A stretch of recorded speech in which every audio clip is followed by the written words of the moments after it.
Na campaña A Mariña, unha viaxe á identidade, a Mancomunidade de Municipios Mariñao rende homenaxe ás bañistas labregas de comezos do século XX, as coñecidas como carolas. Mulleres que se achegaban á costa para descansar e recibir os beneficios que reportaba o mar na saúde e que traían consigo os produtos da terra e a personalidade das paisaxes rurais do interior da provincia. A presidenta da Deputación recoñeceu esta iniciativa como un modelo turístico fiel á identidade da comarca baseado no benestar e a autenticidade.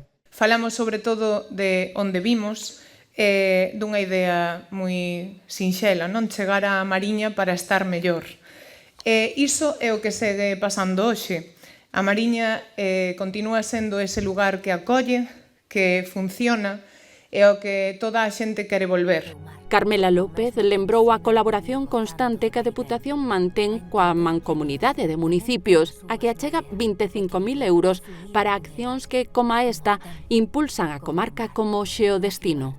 Que a Mariña sabe quen é, que ten potencial e que ten moitísimo futuro, así que nada, imos a remar xuntos e xuntas como alcaldes, alcaldesas, veciños, veciñas, entidades e administracións para que continúe sendo así. A presentación da nova campaña que tiña lugar no Instituto de Foz, o alcalde da localidade, Francisco Cajoto, referíase a outras iniciativas que favorezan desestacionalizar o turismo. Eu, especialmente ilusionado polo que me toca coa figura do mariscal que vai ter o seu centro de interpretación no concello veciño en Alfoz, pero tamén con ese camiño do mar que nos vai a traer peregrinos hacia Santiago de Compostela tamén a través dos nosos concellos costeiros.